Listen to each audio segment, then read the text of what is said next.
Busy si Idol Dati busy siya maglaro ng Dota pero ngayon parang iba niya inaasikaso. Dati ang dugyot-dugyot niyan pero ngayon tignan mo naman napakalinis, napakakinis at bigatin na. Bakit? Ano ba yung inaasikaso niyan?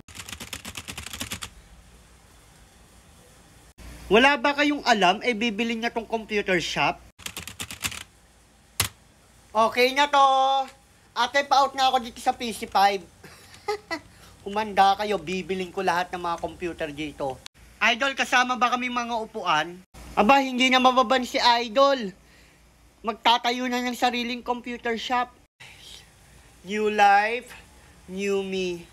Hindi na ako magiging addict sa computer shop dahil ako ay magtatayo na ng sariling computer shop. Dati dumudukot lang siya sa pitaka ng nanay niya para lang makapaglaro pero ngayon bibili na tayong lahat. Matured na talaga si Idol. Business-minded na. Kailangan ko ulit lumabas ng ibang bansa para makapag-ipon-ipon pa at gagawa ko ng sarili kong computer shop. Pero ngayon, ate, isang linggo nga dito sa PC5. Back to the game, boy! Mag-a-addict na naman si Idol, Wala na namang matitira sa ipon niya. Puro laro na naman sa computer shop yung aatupagin yan.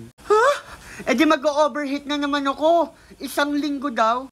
Magtatayo daw ng sariling computer shop pero mag-a-addict na naman sa Dota.